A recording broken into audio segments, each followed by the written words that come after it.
Hello दोस्तों, कैसे हैं आप सभी। स्वागत है आपका हमारे YouTube चैनल नवाचार IAS अकेडमी में।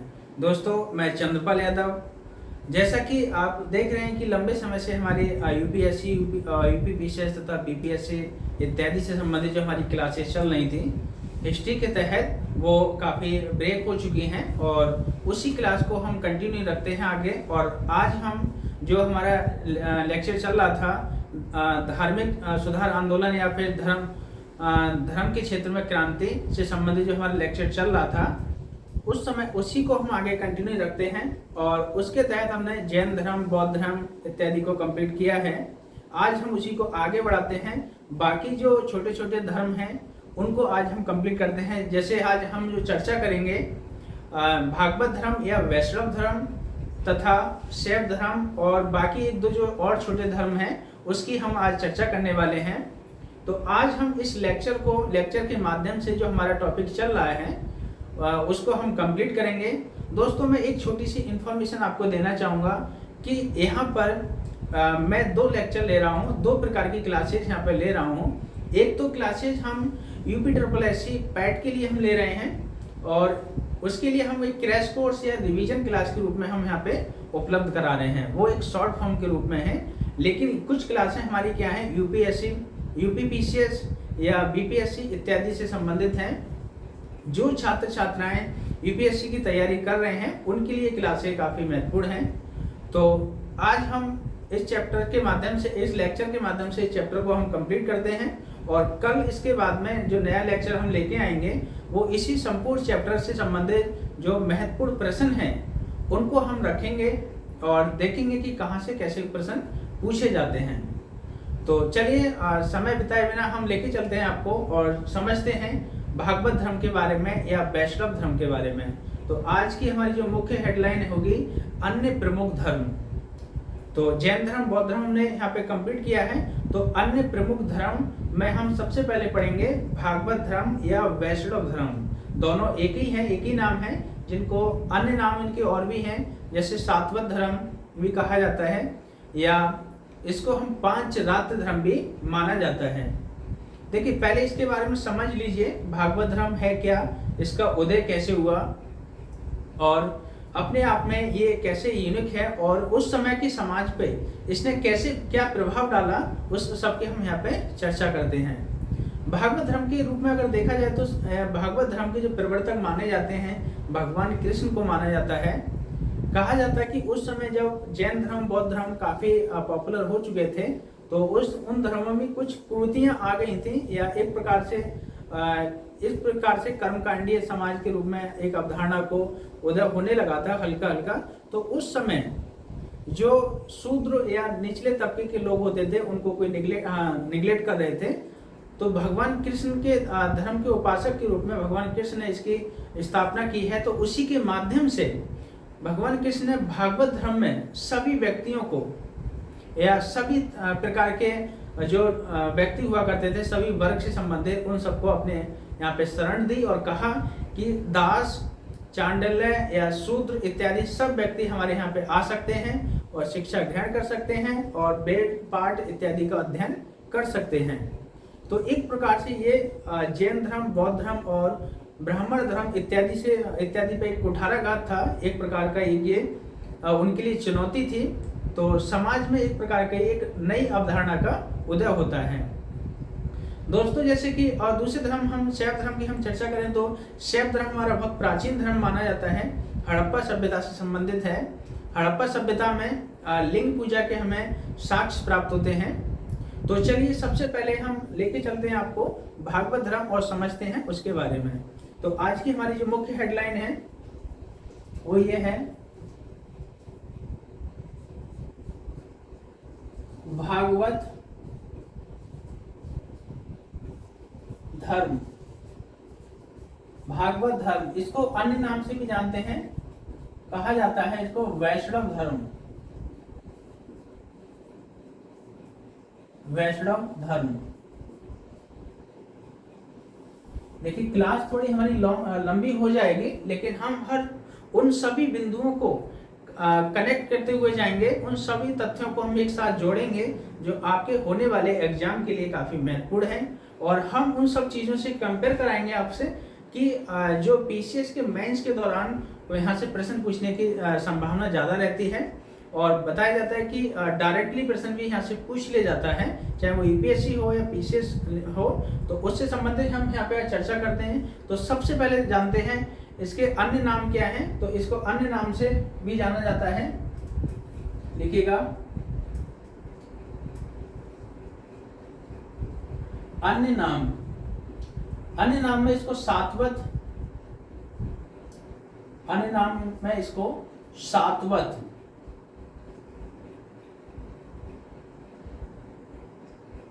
साक्तवत, साक्तवत सॉरी, या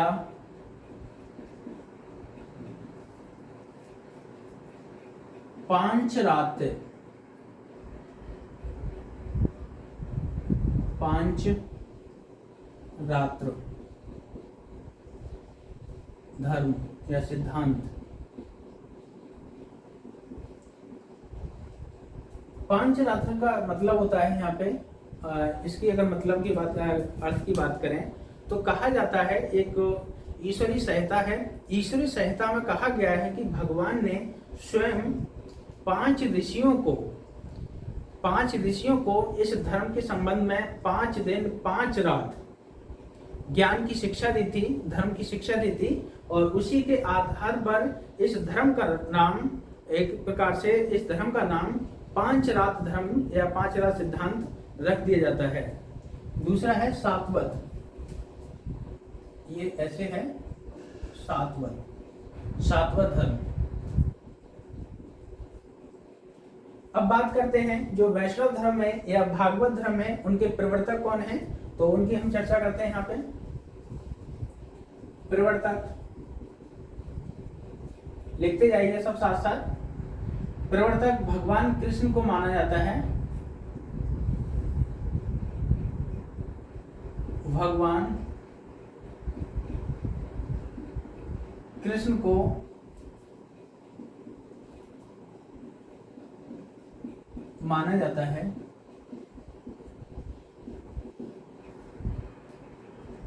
देखिए इसका एक साक्ष्य हमको मिलता है कि भगवान कृष्ण को इसका प्रवर्तक, संस्थापक माना जाता है। इसके पीछे कारण है कि जो छंदोग उपनिषद है, छंदोग उपनिषद में भगवान कृष्ण को देवकी का पुत्र कहा गया है, तथा साथ ही साथ घोर अंगिरस का शिष्य भी बताया गया है। तो यहाँ लिख लीजिएगा, इस पॉइंट में लिख लीजिएगा, यहाँ से डायरेक्टली क्वेश्चन पूछा जाता है। छांदोग्य उपनिषद में, छांदोग्य उपनिषद में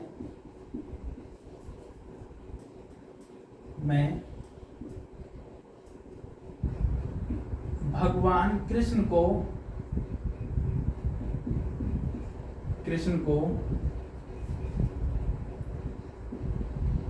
देवकी का पुत्र, कहा गया है, तथा घोर अंगिरस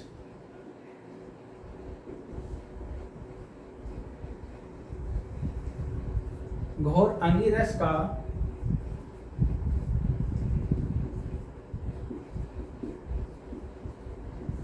शिष्य बताया गया है, शिष्य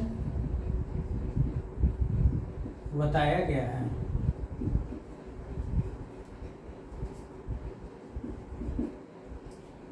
देखिए ये बहुत महत्वपूर्ण है कि ये कौन सा उपनिषद है, छंदोग्य उपनिषद है, जहां पे बताया जाता है कि भगवान कृष्ण देवकी के पुत्र थे और घोर अंगिरस के इनको शिष्य बताया गया है भगवान कृष्ण के लिए कि वो घोर अंगिरस ऋषि के एक शिष्य हुआ करते थे।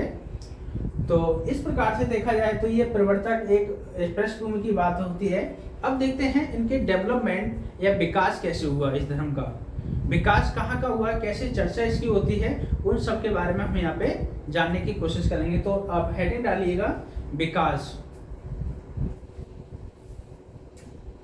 नेक्स्ट देखिएगा भागवत धर्म का विकास। देखिए विकास की हम बात करें तो विकास के बारे में हम समझ सकते हैं कि 5वीं शताब्दी ईसा पूर्व में पारणी की पुस्तक है अष्टाध्यायी, वहां से इसके कालखंड के बारे में एक बात चर्चा होती है कि भागवत धर्म का विकास वहीं से इसका उस समय काफी प्रचलित था 5वीं शताब्दी ईसा पूर्व के दौरान। और उस समय भी बताया जाता है कि एक वो है वेशनगर का अभिलेख है जिसको हेलियोडोरस का अभिलेख कहा जाता है, उसमें भी इस भागवत धर्म के बारे में चर्चा की जाती है। तो लिखिएगा पारणी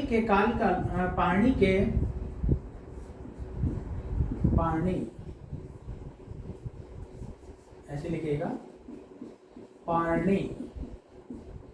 पारणी के एक ऋषि हैं और इनकी पुस्तक है अष्टाध्यायी। पारणी के काल में भागवत धर्म बहुत प्रचलित था।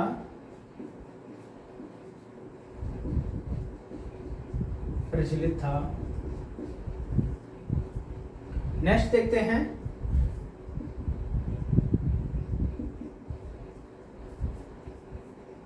हेलियोडोरस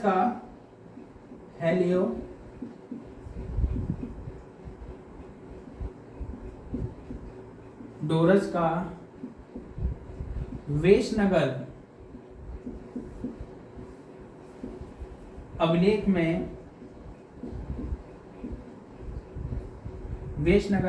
में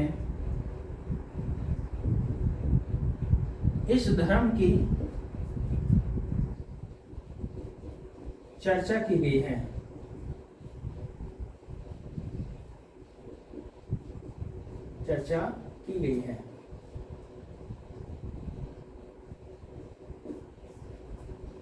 नेक्स्ट हम देखते हैं बरामीर की है व्रत संहिता। एक बरामीर की पुस्तक है व्रत संहिता में भी भागवत धर्म से संबंधित उल्लेख किया जाता है। तो नेक्स्ट लिखिएगा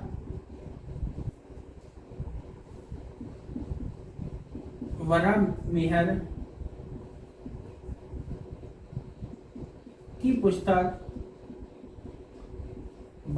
पुस्तक व्रत संहिता में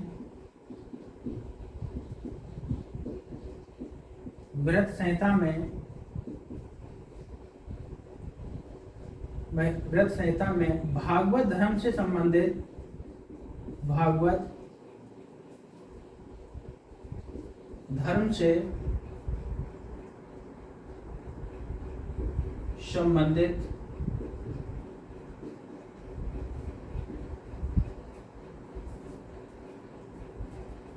उल्लेख किया जाता है।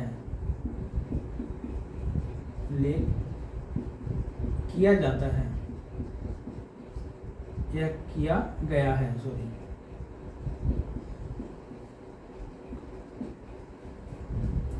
नेक्स्ट हम देखेंगे एक स्कंद गुप्त का एक अभिलेख है जिसको जूनागढ़ का उल्लेख माना जाता है।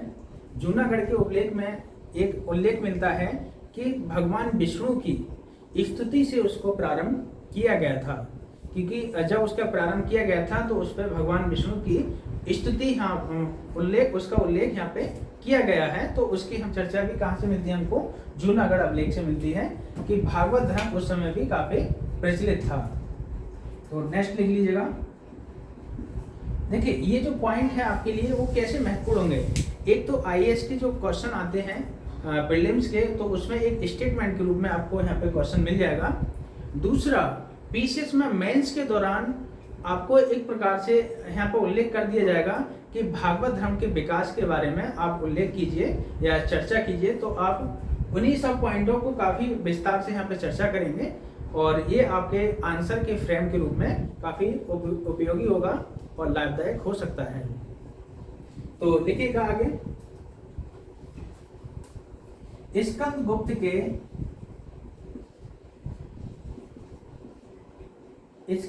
के जूनागढ़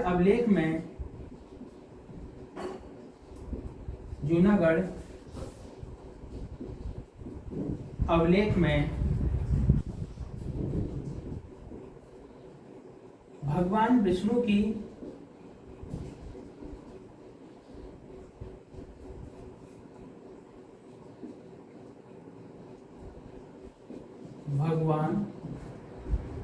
की स्तुति से प्रारंभ किया गया है।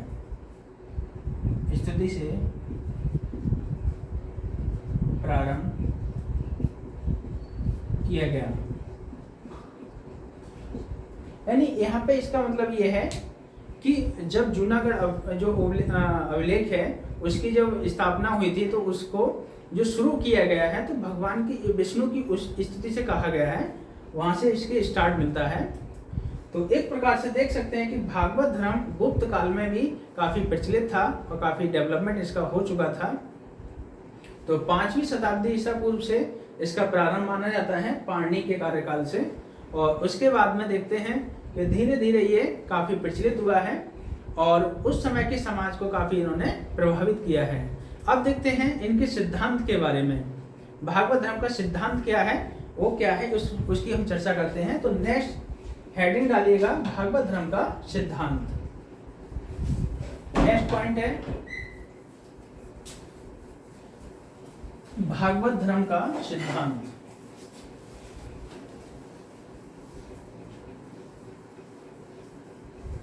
एक सेकंड,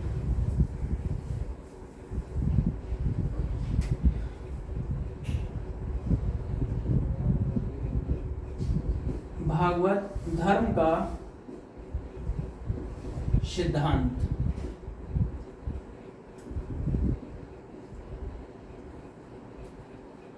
इस पर हम चर्चा करते हैं तो पहले समझ लीजिए, उसके बारे में अब लिखिएगा। सिद्धांत की हम बात करें तो सिद्धांत के तहत देखेंगे कि इनके कितने अवतार हैं, इसकी चर्चा कहाँ की गई है। तो माना जाता है अमर सिंह द्वारा रचित अमरकोश में तथा जयदेव द्वारा रचित गीत गोविंद में बताया जाता है कि भगवान विष्णु के 39 अवतार हुए हैं, किंतु सबसे प्रचलित और सबसे ज्यादा प्रमुख जो अवतार यहाँ पे हुए हैं वो 10 अवतार माने जाते हैं, जो जिनकी काफी चर्चा की जाती है, जैसे कि बराह अवतार, कूर्मा अवतार या नरसिंह अवतार, रामा अवतार, कृष्णा अवतार, परशुराम अवतार, कल्कि अवतार, बुद्ध अवतार। इस प्रकार से लगभग 10 अवतार हैं, इनकी काफी यहाँ पे उल्लेख किया जाता है। तो यहाँ महत्वपूर्ण अवतार है, उन्हीं की हम चर्चा करेंगे। तो लिखिएगा इसमें, सबसे पहले इसमें लिखिएगा अमर सिंह द्वारा, देखिए ये पॉइंट भी काफी महत्वपूर्ण है।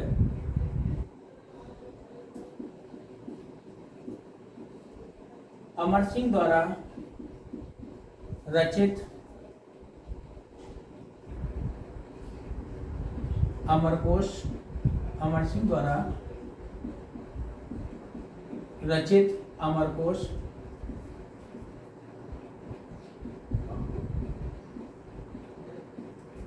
तथा जयदेव द्वारा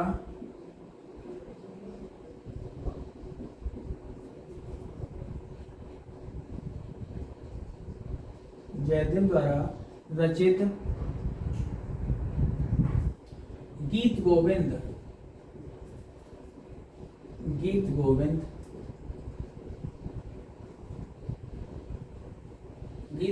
में भगवान विष्णु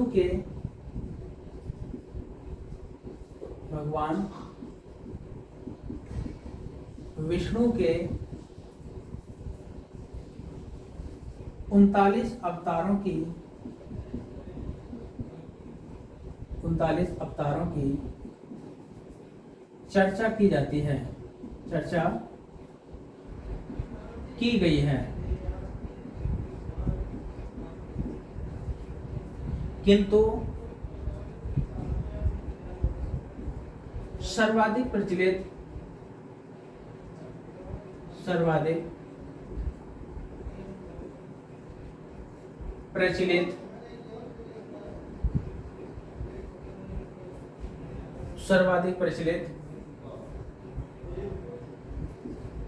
10 अवतार महत्वपूर्ण हैं,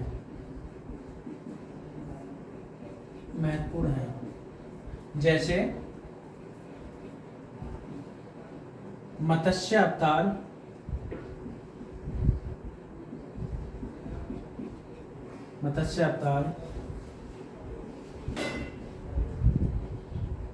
कूर्मा अवतार,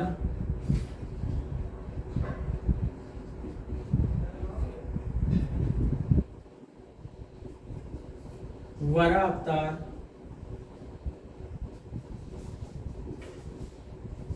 देखिए मत्स्य अवतार, कूर्मा अवतार, वरा अवतार और देखेंगे नरसिंह अवतार,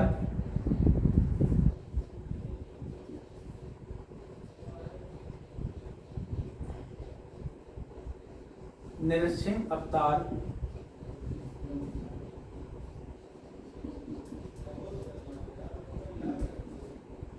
नरसिंह अवतार और देखेंगे यहाँ पे बामना अवतार,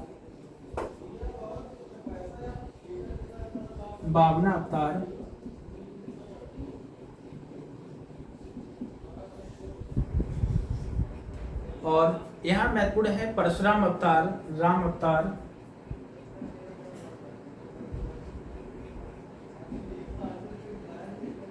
परशुराम अवतार, राम अवतार,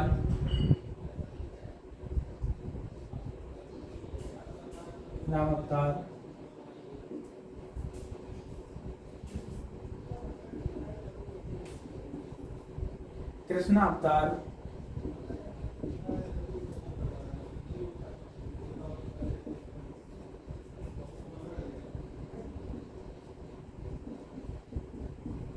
बुद्ध अवतार,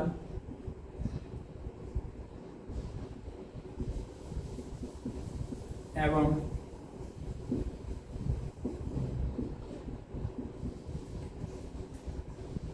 कल्कि अवतार।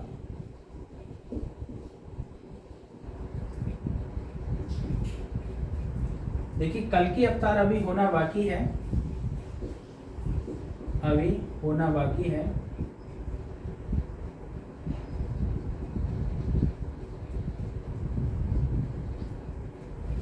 यहाँ पे आप समझिए कि एक बात यह है कि ये जो 10 अवतार हैं वो काफी प्रचलित हैं एक प्रकार से।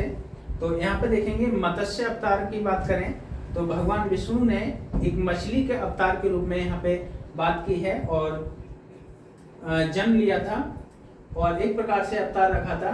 कूर्मा अवतार यहाँ पे काफी प्रचलित था, बरा अवतार, नरसिंह अवतार जो प्रहलाद को बचाया था, भक्त प्रहलाद को बचाया था नरसिंह अवतार लेकर, यानी नर और सिंह दोनों का रूप लिया था, धारण किया था।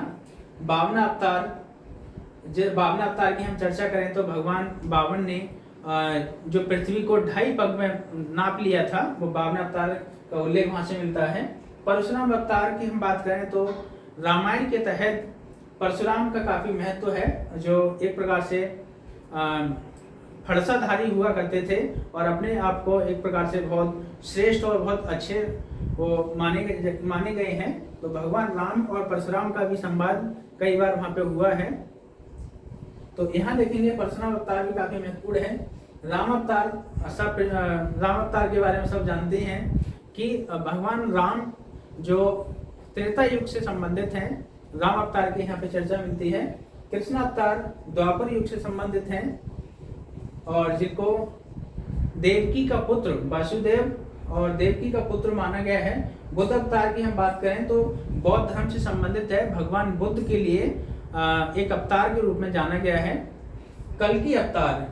ये जो अवतार है ये होना बाकी है, यानी एक प्रकार से देखा जाए तो कल्कि अवतार का होना बाकी है। वो कैसे? माना जाता है कि कल्कि अवतार उत्तर प्रदेश के संबल डिस्ट्रिक्ट में एक कल्कि धाम है, वहां से इसका उल्लेख माना जाता है कि वहां जब आने वाले समय में भगवान कल्कि का वहां से अवतार होगा और जो कुरीतियां हैं या एक प्रकार से कर्मकांड है उसका एक नरसंहार करेंगे, खत्म करने के लिए वो अवतार रूप धारण करेंगे, वो होना अभी बाकी है। नेक्स्ट हम बात करते हैं कि एक सिद्धांत है जिसको हमने अभी चर्चा की, पांच रात सिद्धांत, पांच रात सिद्धांत। तो उसको आप लिखिएगा। ये देखिए सब महत्वपूर्ण है काफी, उनको आप समझने की कोशिश करिए। यहां से बार बार क्वेश्चन पूछे जाते हैं। यूपीएससी में और यूपीपीसीएस में बार बार यहाँ से क्वेश्चन पूछने की संभावना रहती है, तो उसको आप देखिएगा। नेक्स्ट देखिए,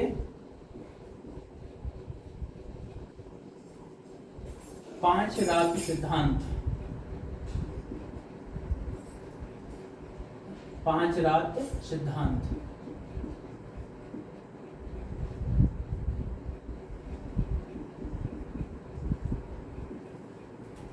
इसका मतलब पहले आप समझ लीजिए, ये इसका मतलब क्या है। इसका मतलब है एक संहिता है, ईश्वरी संहिता। ईश्वरी संहिता में बताया गया है कि भगवान ने स्वयं पांच ऋषियों को, पांच ऋषियों में सांडिल्य, उपगायन, कौशिक, भारद्वाज और भोजायन इत्यादि को, पांच ऋषियों को 5 दिन 5 रात लगातार धर्म, जिस धर्म की शिक्षा दी है उसी को 5 रातें सिद्धांत कहा जाता है। तो लिखिएगा इसमें, ईश्वरी संहिता के अनुसार, ईश्वरी संहिता के अनुसार भगवान ने स्वयं 5 ऋषियों, 5 ऋषियों को, ऋषियों जिसमें कौन कौन से देख लीजिएगा, सांडिल्य,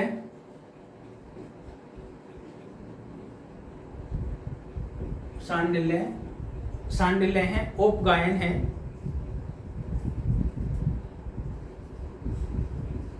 उपगायन, ये पूछ लिए जाते हैं कौन कौन से ऋषि हैं, उपगायन, कौशिक,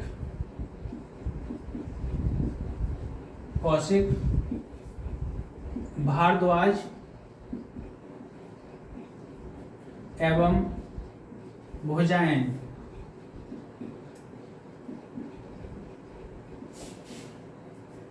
पांच ऋषियों को जिस धर्म की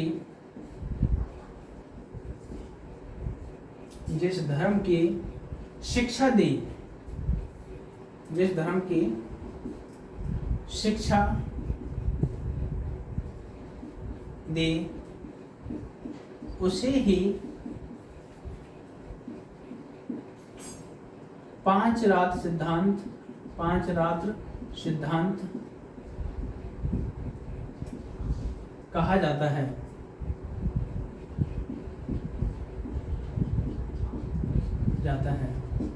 देखिए अब यहाँ पे हमने चर्चा की इसके प्रवर्तक कौन है, इसका विकास कैसे हुआ है, कहाँ का विकास हुआ है, उसका उल्लेख कैसा है, और 5 रात सिद्धांत की चर्चा की। अब देखते हैं कि दक्षिण भारत में जो वैष्णव धर्म के अनुयायी थे उनको किस नाम से जाना जाता था, और दक्षिण भारत में जो वैष्णव धर्म है वो कैसे फैला, उसके बारे में हम चर्चा करते हैं। तो नेक्स्ट देखिएगा, दक्षिण भारत में वैष्णव धर्म।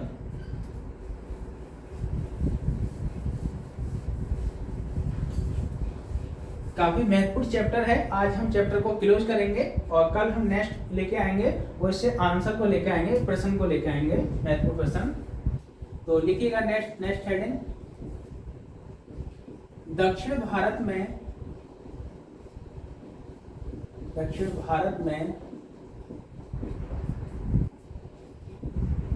वैष्णव धर्म, देखते हैं दक्षिण भारत में वैष्णव धर्म के जो अनुयायी थे वो किस नाम से जाने जाते थे। तो पहले समझते हैं।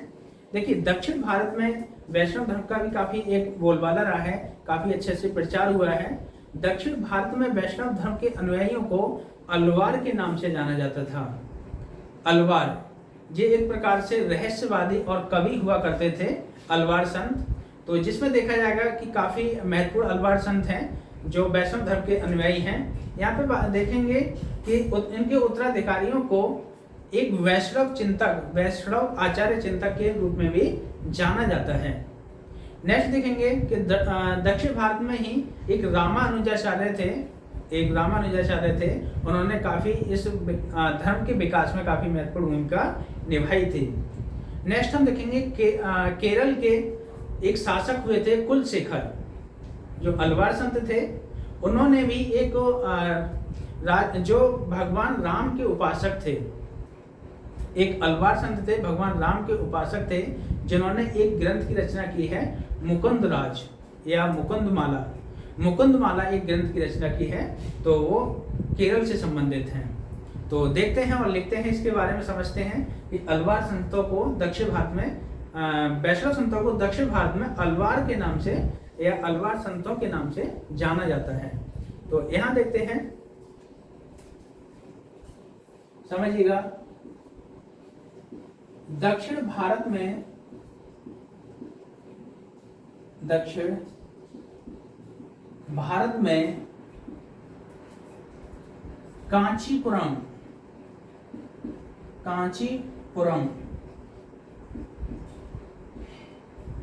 कांचीपुरम में, देखिए कांचीपुरम वो बहुत महत्वपूर्ण है, एक प्रकार से तमिलनाडु के क्षेत्र का ये भाग है।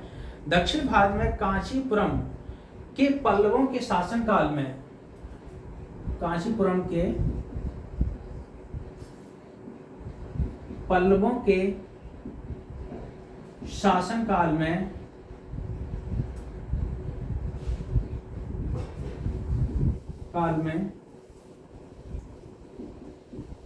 इस धर्म का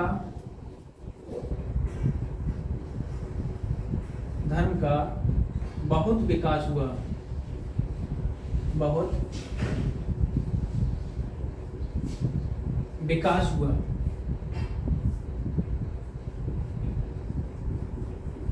हुआ था, जिन्हें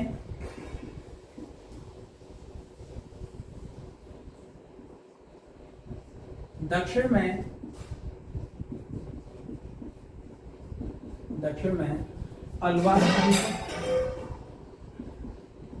अलवार संत के नाम से जाना जाता था या जाना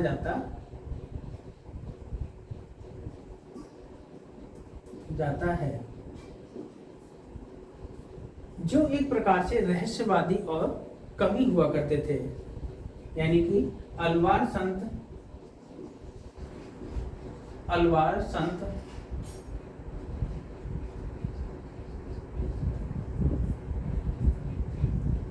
एक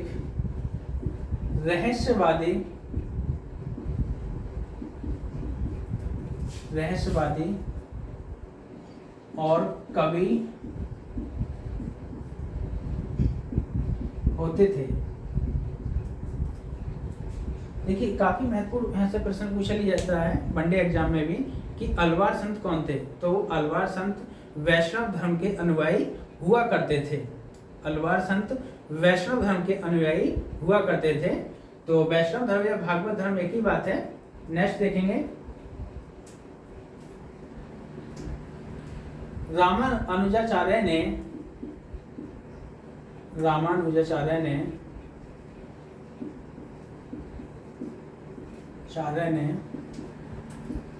दक्षिण भारत में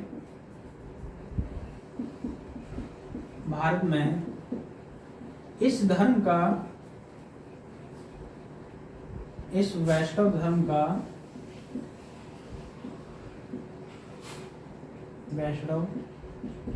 का प्रचार प्रसार किया। प्रचार प्रसार किया था।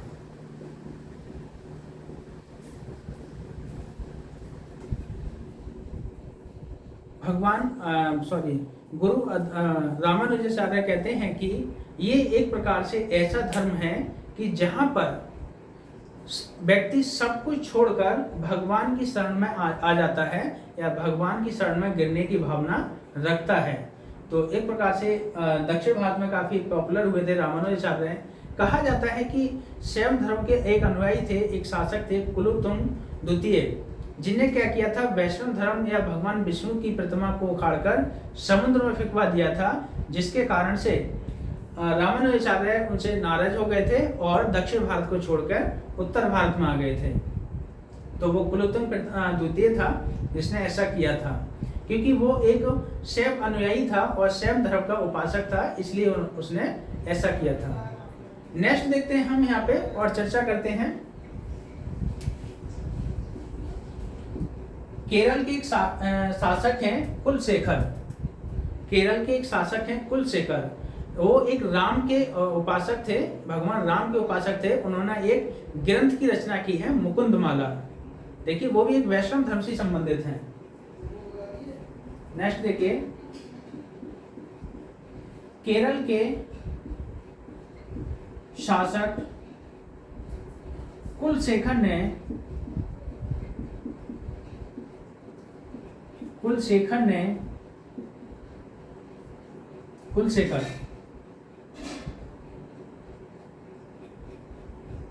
भगवान राम के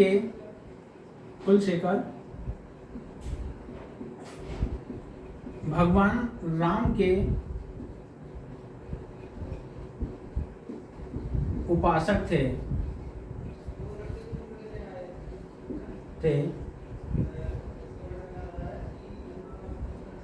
जिन्होंने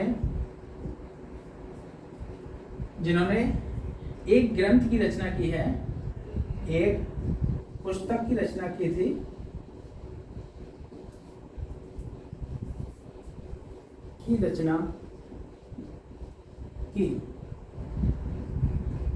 जिसे मुकुंदमाला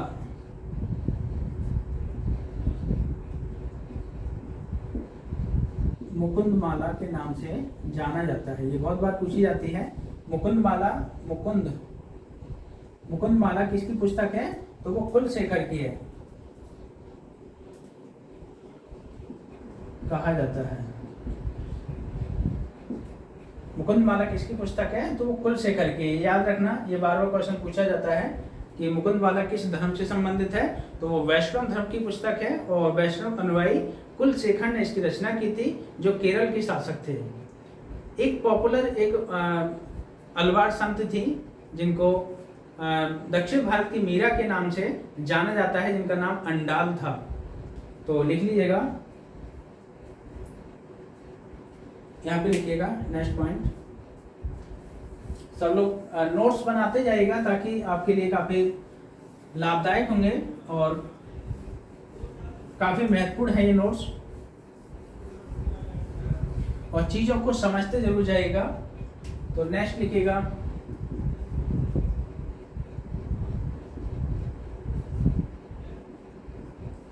महिला अलवार संत या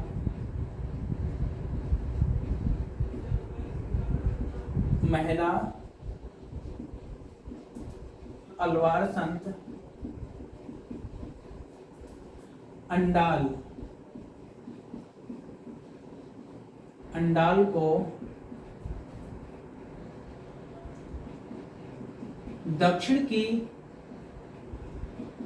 मीरा के उपनाम से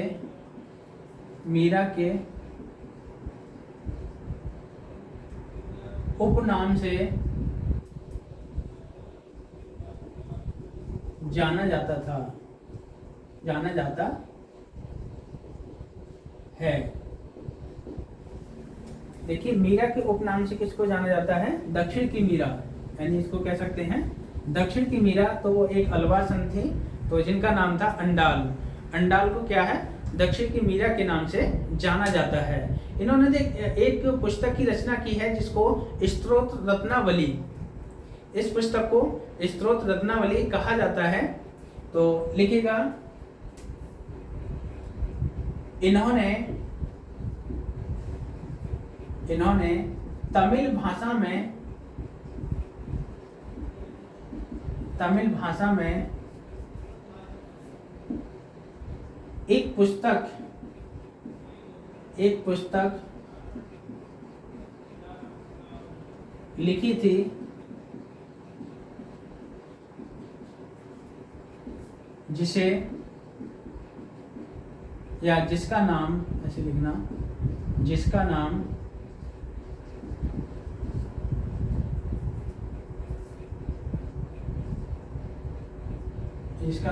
स्तोत्र या स्रोत रत्नावली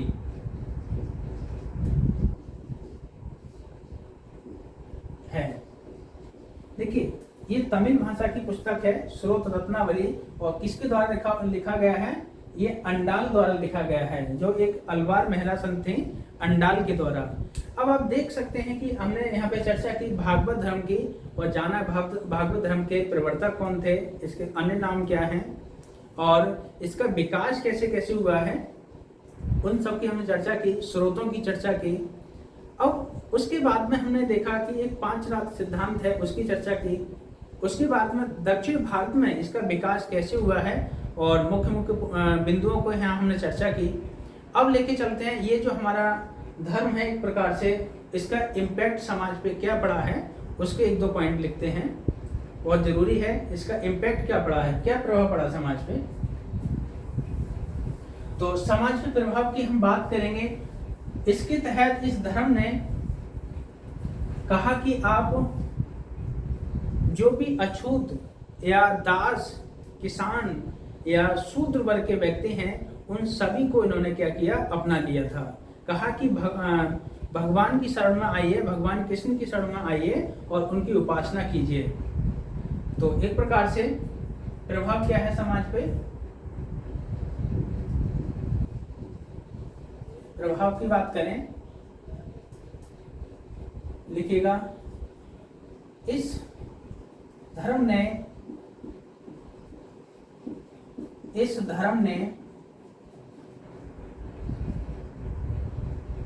समाज के निचले तबके का, समाज के निचले तबके के व्यक्तियों को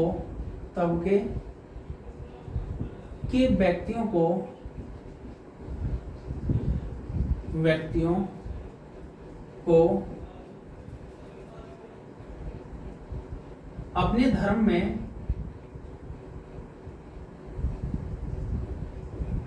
धर्म में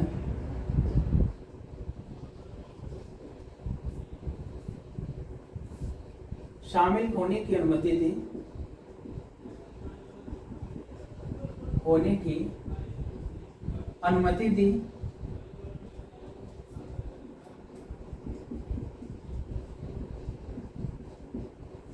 जिसके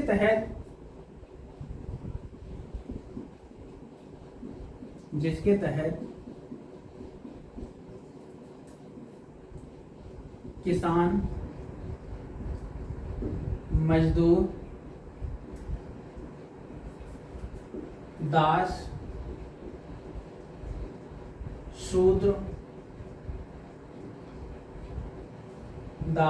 शूद्र एवं महिलाओं को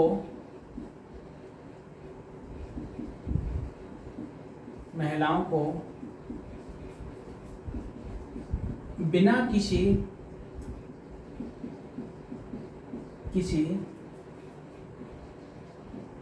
भेदभाव के शरण दी। यानी समाज पे एक प्रकार से इनका इम्पैक्ट पड़ा था, प्रभाव पड़ा था कि इन्होंने जो निचला तबके को सब व्यक्ति छोड़ रहे थे, सब धर्म अपना नहीं रहे थे, उन्होंने क्या किया, भगवान कृष्ण ने कि इस धर्म के तहत सभी को उपासना करने की, स्तुति करने की एक छूट दे दी थी कि आप आइए हमारे धर्म में शामिल होइए और आप उसकी पूजा कर सकते हैं। जैसे कि अब देखा जाता है, एक पुस्तक है रामशरण शर्मा की है, जो बहुत बड़े इतिहासकार रह चुके हैं हमारे। रामशरण शर्मा जी कहते हैं कि जो गौतम बुद्ध है वो अमीरों की सभाओं में गए, ब्राह्मणों की सभाओं में गए, क्षत्रियों की सभाओं में गए, वैश्यों की सभाओं में गए, लेकिन शूद्रों की सभाओं में जाने का उनका कोई प्रमाण नहीं मिलता है। बताया जाता है कि भगवान गौतम बुद्ध शूद्रों की सभाओं में जाने का उनका कोई उल्लेख नहीं मिलता है, ऐसा इतिहासकार रामशरण शर्मा जी कहते थे, या उन्होंने इस प्रकार से स्टेटमेंट दिया है। तो दूसरा पॉइंट देखेंगे प्रभाव में, इसको पहला पॉइंट मान लीजिएगा, और दूसरा पॉइंट देखेंगे कि जो अन्य धर्म थे जैसे ब्राह्मण धर्म, जैन धर्म, बौद्ध धर्म इत्यादि में क्या एक शिथिलता आई, इत्यादि के नियमों में एक शिथिलता आई या एक सरलता आई।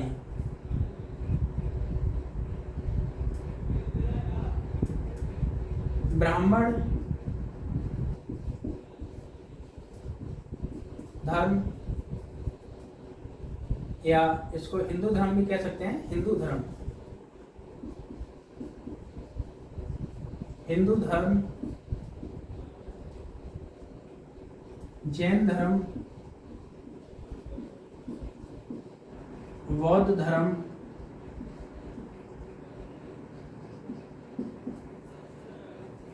इत्यादि के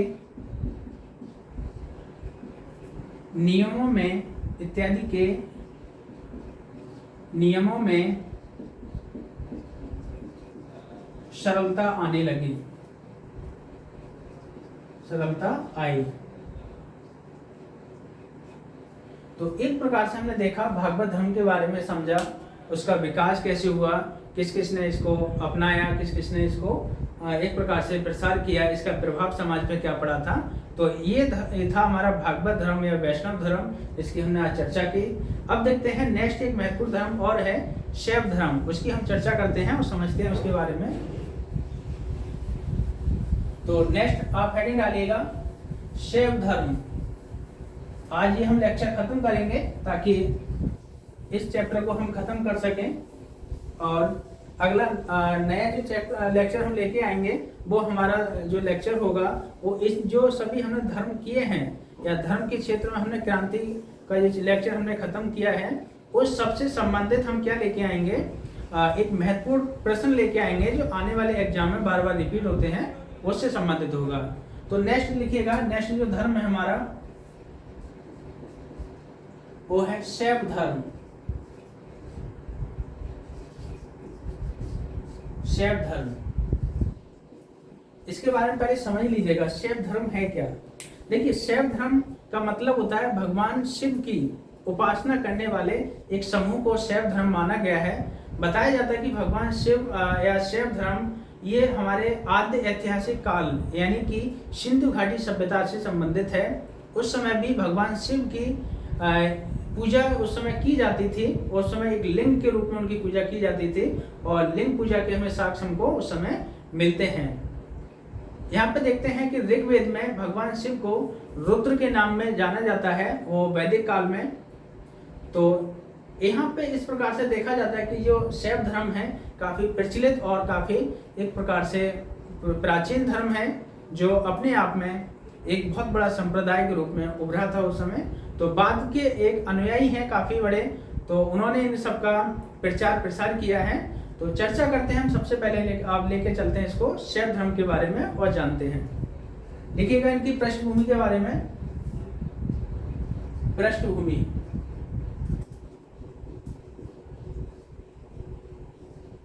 पृष्ठभूमि में देखते हैं यह धर्म सबसे प्राचीन धर्म है। लिखिएगा इसकी प्राचीनता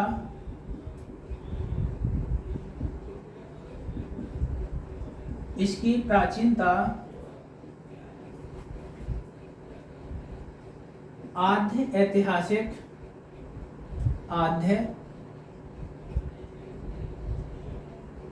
ऐतिहासिक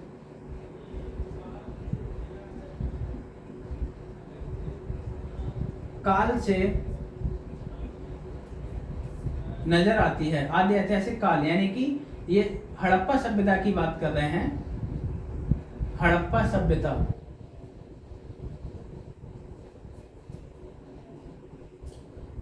काल तक मानी जाती है।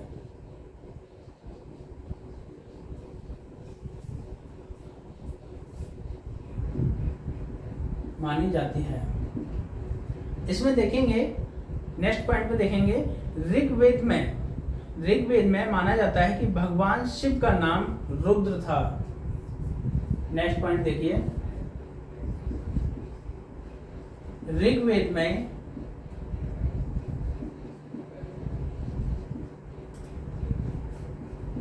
भगवान शिव को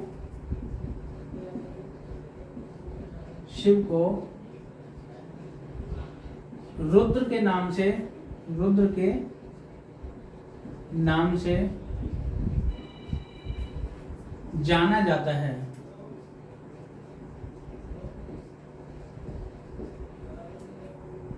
यानी भगवान शिव को रुद्र के नाम से जाना जाता है। ये किस में चर्चा मिलती है? ऋग्वेद में। अब बात करते हैं अथर्ववेद और श्वेताश्वर उपनिषद की हम बात करते हैं, तो यहाँ भगवान को महादेव के नाम से जाना जाता है। तो आगे लिखिएगा,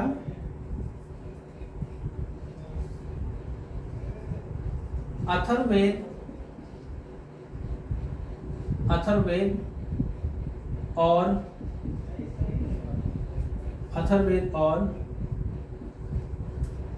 श्वेताश्वर उपनिषद में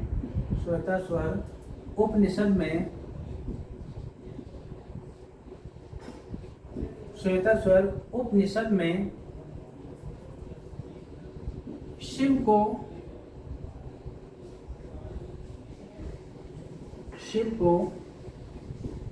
महादेव कहा गया है।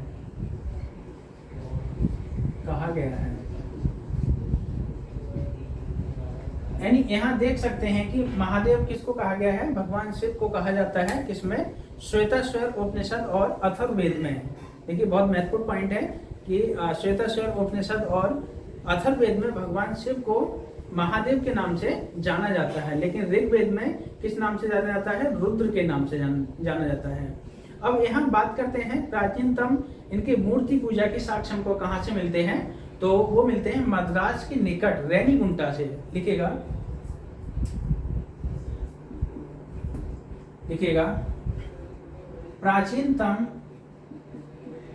प्राचीन लिंग पूजा कैसे लिखिएगा? प्राचीन लिंग पूजा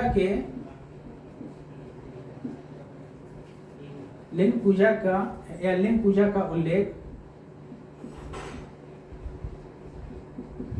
उल्लेख मत्स्य पुराण में मिलता है। मत्स्य पुराण में मिलता है। देखिए ये जो हम इनकी पृष्ठभूमि की बात कर रहे हैं, एक भूमिका की इनकी बात कर रहे हैं। अभी हम इनके डेवलपमेंट की बात करेंगे, तो कि कहाँ से हमको क्या साक्ष्य मिला है उसकी हम चर्चा कर रहे हैं। अब देखते हैं प्राचीनतम मूर्ति पूजा के साक्ष्य। प्राचीनतम मूर्ति पूजा के साक्ष्य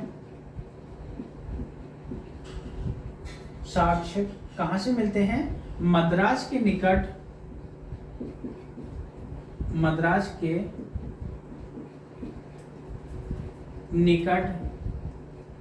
रेनीगुंटा एक जगह है, रेनीगुंटा से मद्रास के निकट रेनीगुंटा से कहां से मिलते हैं? एक जगह है, प्रसिद्ध जगह गुडीमल्लम से प्रसिद्ध स्थल गुडीमल्लम से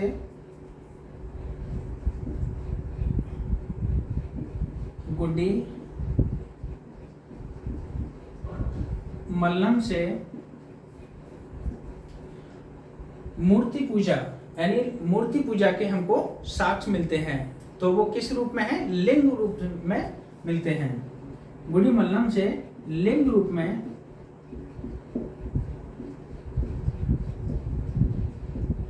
पूजने के साक्ष्य मिलते हैं या लिंग रूप में प्राप्ति हुई है, प्राप्ति हुई है। तो ये जो बात थी हमने चर्चा की पृष्ठभूमि की। अब हम लेके चलते हैं शैव धर्म के विकास के बारे में। एक सेकंड मार्कर चेंज कर लें।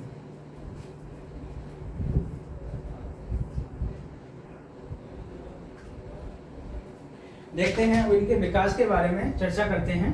तो ये जो पॉइंट था हमारा पृष्ठभूमि, सब लोग नोट्स जरूर बनाते जाइएगा ताकि आने वाले एग्जाम के लिए काफी लाभदायक हो।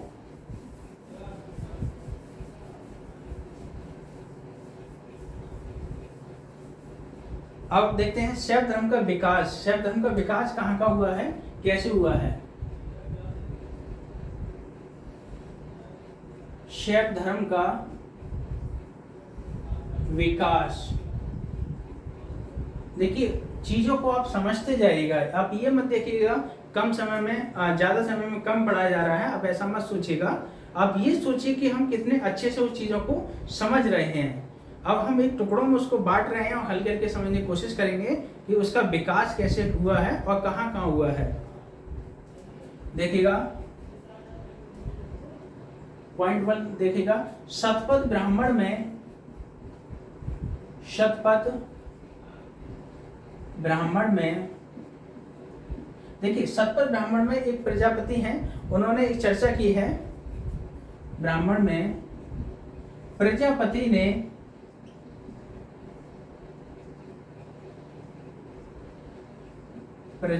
ने बताया है कि सर्व, जो 4 नाम बताए हैं भगवान शिव के, उनके बारे में बताया है कि सर्व, उग्र, असनी को क्या माना जाता है? विध्वंसकारी माना जाता है। तो रुद्र, सर्व, उग्र व असनी को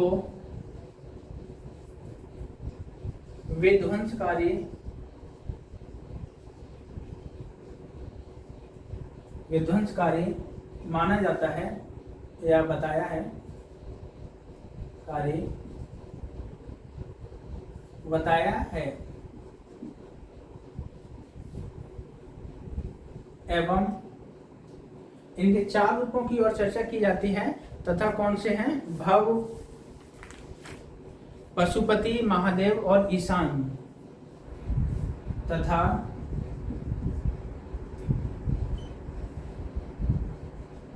भव, पशुपति, महादेव व ईशान।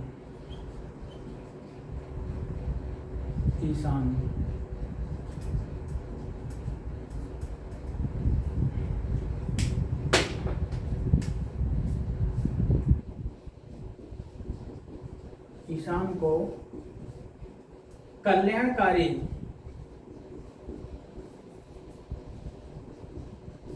माना गया है, माना है। यानी यहाँ पे हम जो चर्चा करते हैं शतपथ ब्राह्मण में प्रजापति रुद्र, सर्व, उग्र और असनी को विध्वंसकारी तथा भव, पशुपति, महादेव और ईशान को कल्याणकारी के रूप में माना है। महाभारत में शिव की उपासना को या शिव की उपासना मानव आकार में होती थी या लिंग आकार में, दोनों रूप में होती थी, इसकी चर्चा की जाती है। तो नेक्स्ट लिखिएगा, महाभारत में शिव की पूजा या उपासना मानव आकार व लिंगाकार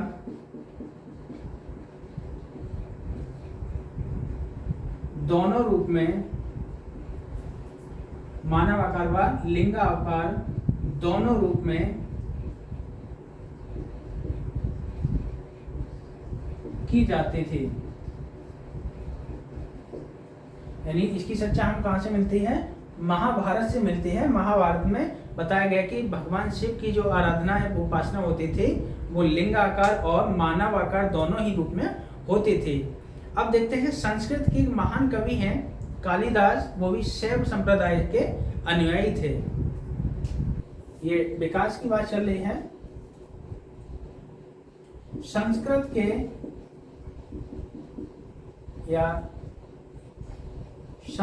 के महान कवि कालिदास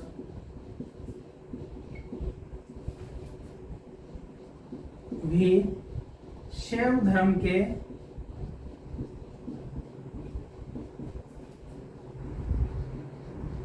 अनुयायी थे। शैव धर्म के अनुयायी थे। कौन थे? तो माना जाता है संस्कृत के महान कवि कालिदास, जिन्होंने काफी सारी ग्रंथों की रचना की है, जैसे अभिज्ञान शकुंतलम इत्यादि, और काफी हैं मालती माधव इत्यादि जो महाकाव्य हैं उनकी रचना की है उन्होंने। तो देखा जाता है कि काफी प्रकार से महत्वपूर्ण कवि माने जाते हैं संस्कृत के। नेक्स्ट देखते हैं कि नाचना कुठार से हमें पार्वती मंदिर और भूमरा से हमें शिव मंदिर के होने के साक्ष्य मिलते हैं। लिखिएगा, नाचना कुठार से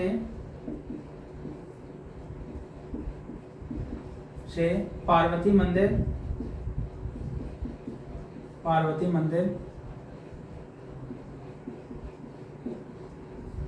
एवं भूमरा से शिव मंदिर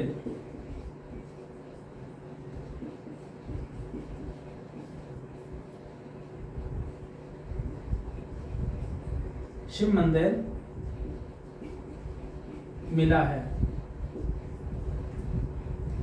नेक्स्ट हम देखते हैं कि परमार वंश का राजा था भोज, वो भी एक शैव धर्म का अनुयायी था। तो लिखिएगा, इसको आप नोट कर लीजिएगा। नेक्स्ट देखिएगा इसके विकास के बारे में, और नेक्स्ट पॉइंट में देखिए, परमार वंश का शासक भोज शैव धर्म का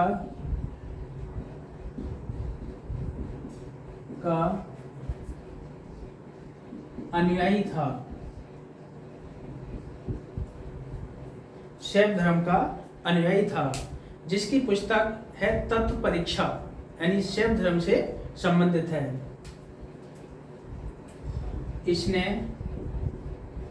एक पुस्तक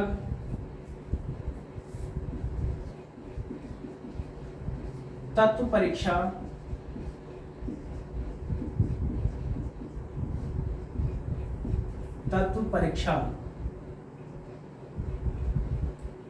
यानी शैव धर्म से संबंधित है, शैव धर्म की रचना की। तत्व परीक्षा की रचना की। नेक्स्ट देखते हैं, अब ये इनके विकास की हम बात की कि शैव धर्म का विकास उत्तर भारत में कैसे हुआ। अब देखते हैं शैव धर्म का दक्षिण भारत में विकास किस रूप में हुआ है, उसकी हम चर्चा करते हैं। तो लिखिएगा, दक्षिण भारत में शैव धर्म। नेक्स्ट हेडिंग बनाइए, दक्षिण भारत में शैव धर्म। दक्षिण भारत में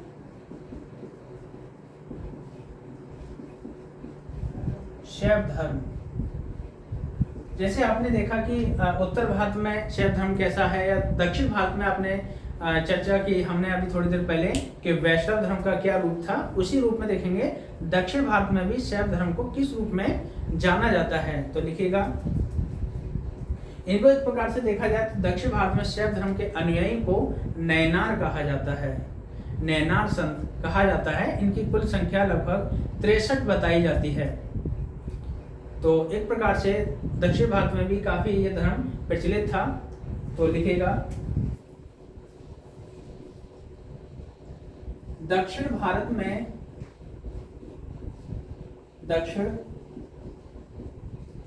में शैव धर्म के अनुयायी को नैनार कहा जाता था। नैनार कहा जाता है। इनकी कुल संख्या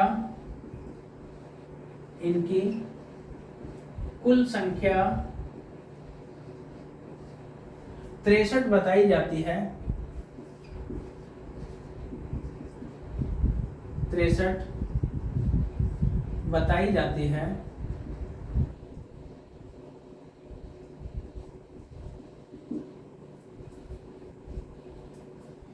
यानी एक प्रकार से ये नैनार होते थे, वो शैव धर्म से संबंधित थे।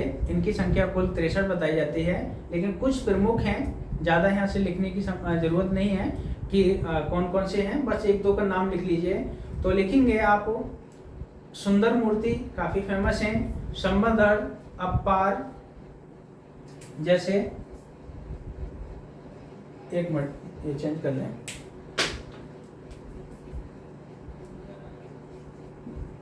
जैसे सुंदर मूर्ति,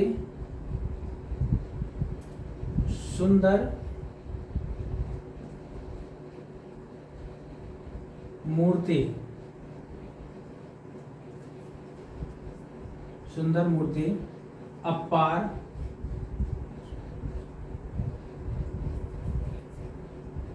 नाम्बी अंडार, नाम्बी अंडार, नाम्बी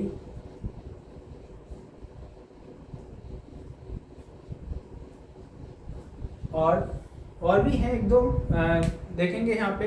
तो एक महिला संत हैं जो अक्का देवी हैं, लिखिएगा, महिला नैनार संत, नैनार संत अक्का देवी इत्यादि। ये एक प्रकार से दक्षिण भारत के कुछ महत्वपूर्ण नैनार संत थे। अब देखते हैं कि कुछ शासक भी ऐसे हुए हैं जिन्होंने काफी अच्छी भूमिका निभाई है। देखेंगे, राजेंद्र चोल ने कावेरी नदी के तट पर एक स्थित एक नगर की स्थापना की थी, जिसे गंगईकोंड चोलपुरम के नाम से जाना जाता है, जहां पर एक शिव मंदिर का निर्माण करवाया था। तो लिखिएगा, राजेंद्र चोल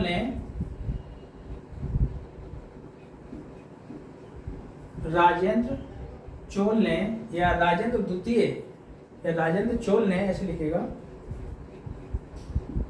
राजेंद्र चोल ने कावेरी नदी के तट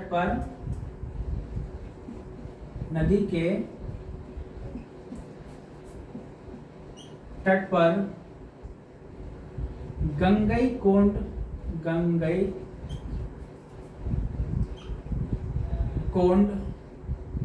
चोलपुरम, एक जगह है ये गंगईकोंड चोलपुरम के निकट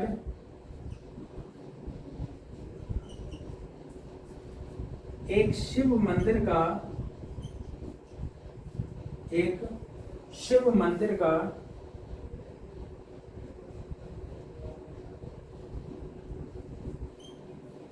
का निर्माण करवाया।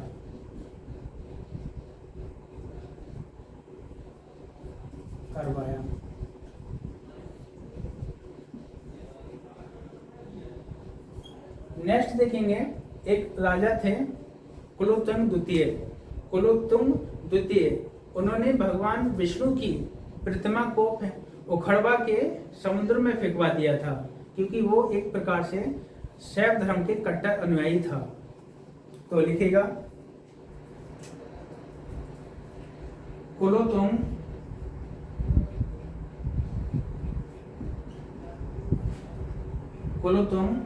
द्वितीय ने विष्णु की प्रतिमा को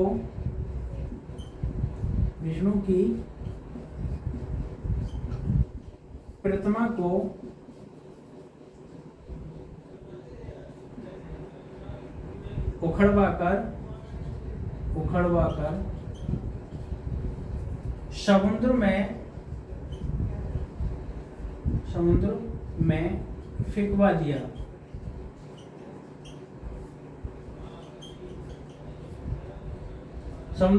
दिया। यानी इसका मतलब ये है कि विष्णु की प्रतिमा को समुद्र में फेंकवा दिया। इसके कारण क्या है कि वो शैव धर्म के विकास के बारे में बात करता है और शैव धर्म का एक प्रकार से कट्टर अनुयायी है। अब हम बात करते हैं शैव धर्म के सिद्धांत के बारे में। तो ये लिख लिया। अब बात करते हैं शैव धर्म का सिद्धांत क्या है। शिव को देखिए कर्ता के रूप में जाना गया है और शक्ति को कारण के रूप में माना जाता है, तथा उपादान को या बिंदु को उपादान के रूप में माना गया है। तो शैव धर्म का सिद्धांत देखिए, सिद्धांत की चर्चा करते हैं। शिव को कर्ता माना गया है, शिव कर्ता है, शक्ति कारण है एवं बिंदु उपादान है।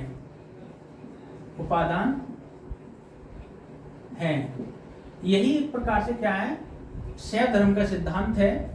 शिव को कर्ता यानी शिव को माना जाता है सृष्टि का कर्ता धरता है और शक्ति उसका कारण है, बिंदु उसका उपादान है।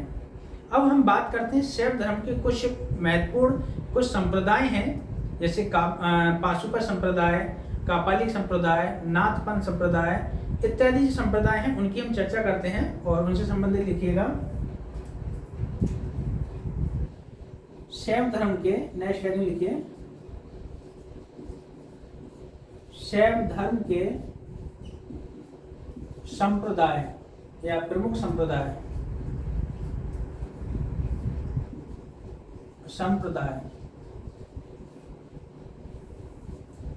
यहां देखेंगे सबसे पहले महत्वपूर्ण है पाशुपत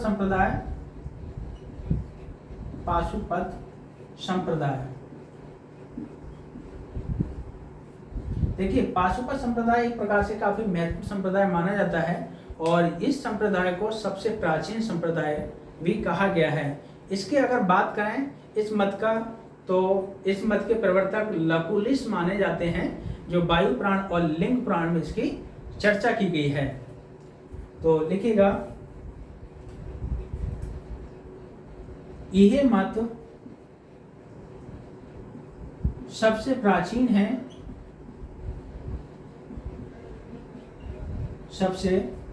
है, जिसके प्रवर्तक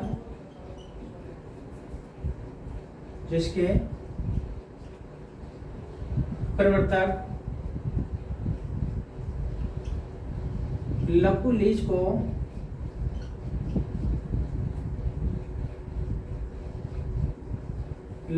को माना जाता है।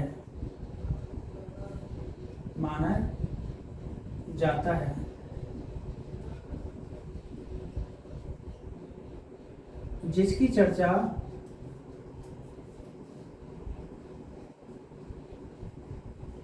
जिसकी चर्चा किसमें की गई है? वायु प्राण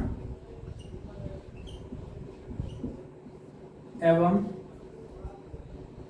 लिंगा प्राण।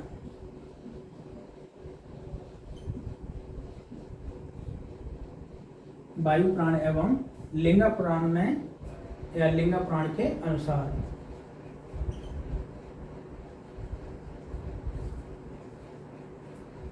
ठीक है, यहां हमने देखा पाशुपत संप्रदाय के बारे में बात की। पाशुपत संप्रदाय सबसे प्राचीन संप्रदाय है और इसके प्रवर्तक लकुलिश को माना जाता है तथा माना जाता है कि ये काफी प्राचीन है, एक प्रकार से शैव धर्म का एक संप्रदाय है। देखेंगे इसकी जो चर्चा कादम्बरी बाणभट्ट के जो रचयिता हैं, बाणभट्ट ने कादम्बरी में भी इसकी चर्चा की है पाशुपत संप्रदाय की। तो लिखिएगा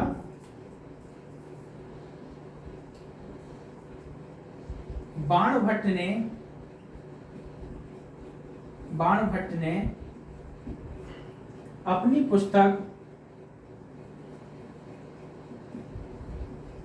पुस्तक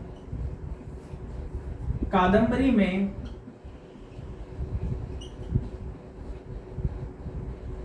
में इस संप्रदाय की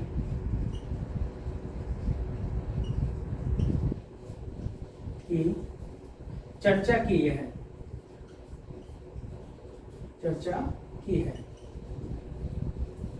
नेक्स्ट देखेंगे, नेक्स्ट एक महत्वपूर्ण संप्रदाय है, तो वो संप्रदाय माना जाता है कापालिक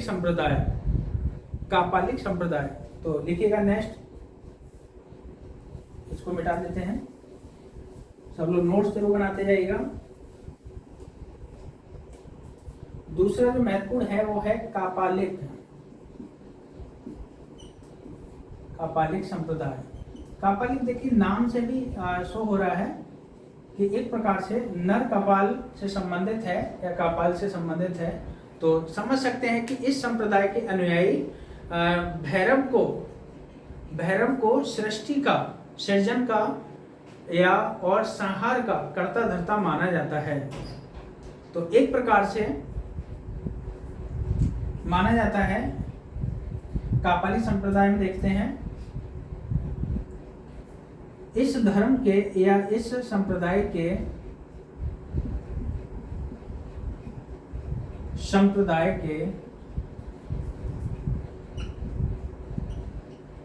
अनुयायी के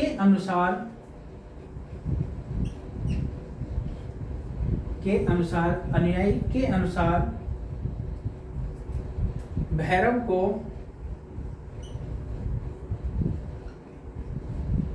को सृष्टि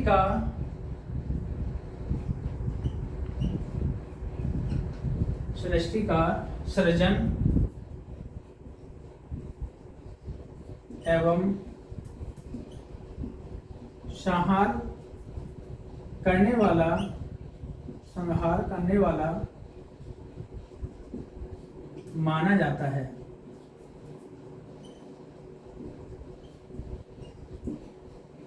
ये लोग, इस संप्रदाय के लोग नर कपाल में खाना खाते हैं, यानी ये इन संप्रदाय का मानना है कि जो नर खोपड़ी होती है, खोपड़ी में जो क्या है खाना खाते हैं और उसको पसंद करते हैं, या एक प्रकार से कह सकते हैं कि ये शवाशेष यानी जो भस्म बचती है या फिर जो मुर्दे की जो राख बचती है उसको अपने शरीर पे लेप लगाते हैं। तो एक प्रकार से ये लोग सुरापान करते हैं। लिखिएगा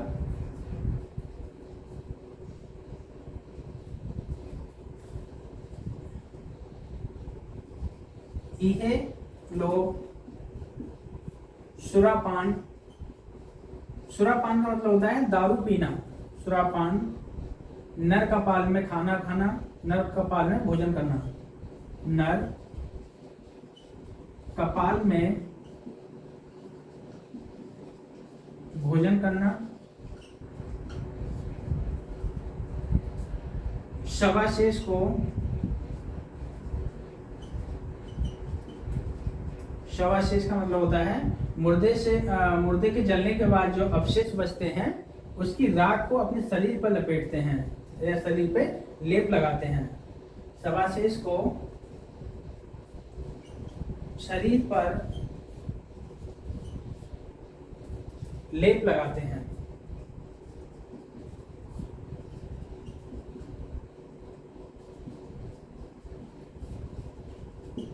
यानी यहाँ देख सकते हैं कि इनका मुख्य पेशा क्या है, या समझ सकते हैं कि ये लेप किस प्रकार से लगाते हैं। तो जो मुर्दा होता है या मुर्दा को जलाया जाता है, उसके बाद जो अवशेष बचते हैं उसको शवाशेष कहा जाता है। उससे जो अवशेष या राख बचती है उसकी भभूति को अपने शरीर पे लेप लगा लेते हैं, और एक प्रकार से कहते हैं कि ये बहुत शुभ होता है।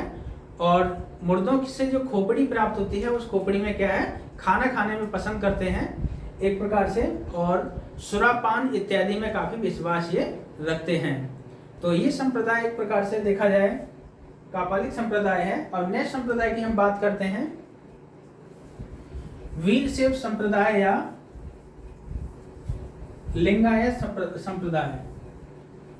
नेक्स्ट है वीरशैव संप्रदाय या लिंगायत संप्रदाय। वीरशैव संप्रदाय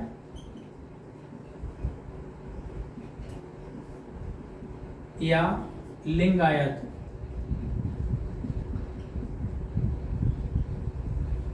संप्रदाय ये एक ही है। देखिए इसके जो प्रवर्तक हैं या रचनाकार हैं वो एक प्रकार से वीरशैव के रचनाकार या वर्ण व्यवस्था के ये प्रतिकूल मानते हैं, वर्ण व्यवस्था को प्रतिकूल मानते हैं। और एक प्रकार से इसके संस्थापक हैं वो वासव राज और चिन्ना वासव हैं। यहाँ लिख लीजिएगा प्रवर्तक। प्रवर्तक कौन है? वासव राज तथा चिन्ना वासव। बस ये महत्वपूर्ण है, लिख लीजिएगा। और वर्ण व्यवस्था के आचरण को स्वीकारते हैं। यानी एक प्रकार से ये जो लिंगायत या वीरशैव संप्रदाय है तो वर्ण व्यवस्था के आचरण से या उसके प्रतिकूल आचरण से ये स्वीकार करते हैं। लिखिएगा वर्ण व्यवस्था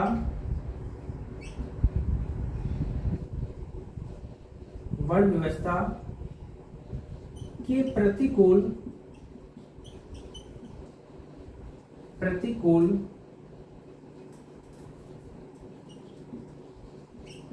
आचरण रखते हैं। यानी जो वर्ण व्यवस्था होती है उसके विपरीत एक प्रकार से आचरण रखते हैं। नेक्स्ट हम बात करते हैं कश्मीरी शैव संप्रदाय। चौथा इसका संप्रदाय महत्वपूर्ण है। कश्मीरी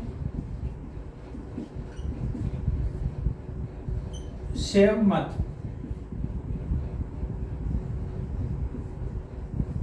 देखिए इसको कश्मीरी शैव मत को भी एक कौल मार्गी शैव मत भी कहा जाता है या ज्ञान मार्गी।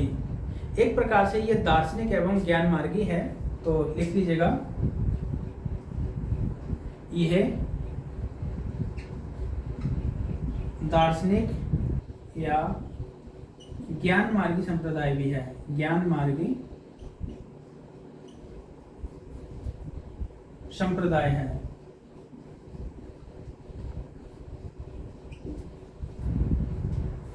ठीक है।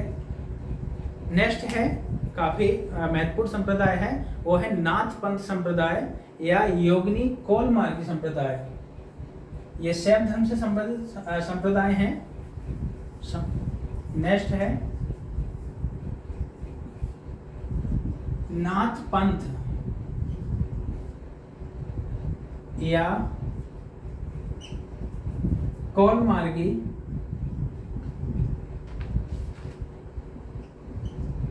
संप्रदाय। नाथ पंथ या कौल मार्गी संप्रदाय।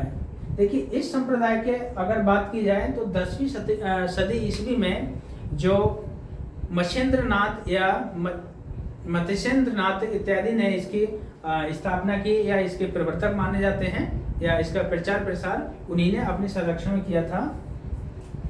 तो लिखिएगा, इसके प्रवर्तक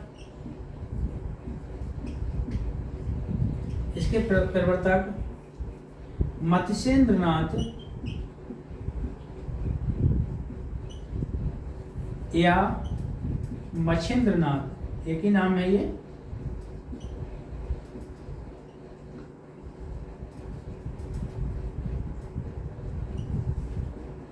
थे एक प्रकार से देख सकते हैं इनको कि नाथ पंथ संप्रदाय इसको माना गया है, और नाथ पंथ के बाद में समझा जाता है कि ये जो संप्रदाय का प्रचार प्रसार गोगा जहरवीर ने भी किया था, और उस संप्रदाय से काफी प्रमुख व्यक्ति भी हैं।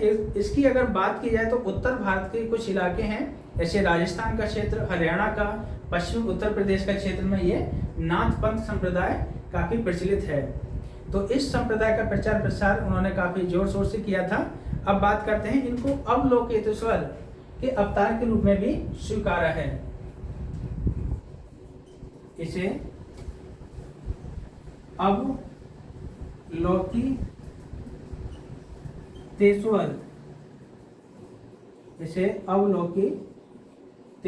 के अवतार के रूप में स्वीकारा है।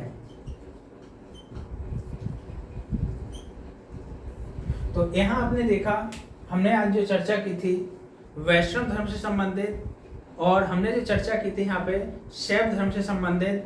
तो आज हम इस लेक्चर के दौरान कह सकते हैं कि जो हमारा जो चैप्टर चल रहा था धर्म के क्षेत्र में क्रांति या प्रथम धर्म की धर्मीय क्रांति के संबंध में, जो जैन धर्म, बौद्ध धर्म, वैष्णव धर्म और भागवत धर्म का उदय हुआ था, या धार्मिक के क्षेत्र में क्रांति के क्षेत्र में हम समझ सकते हैं कि जो महत्वपूर्ण धर्म थे, हमने चर्चा की, समझा। अगर यहाँ से मेंस या प्रीलिम्स में कोई भी क्वेश्चन आता है तो आप अच्छे से इसका अध्ययन करके इसको सॉल्व कर सकते हैं, और इसको जान सकते हैं कि कैसे कैसे क्वेश्चन बनेंगे यहाँ से, उसको आसानी से आप यहाँ से सॉल्व कर सकते हैं।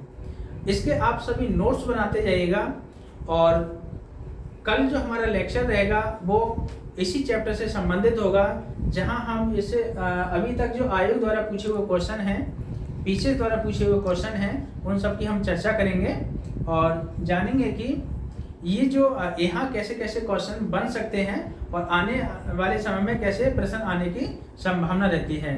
तो आज के लिए इतना ही काफ़ी है। धन्यवाद।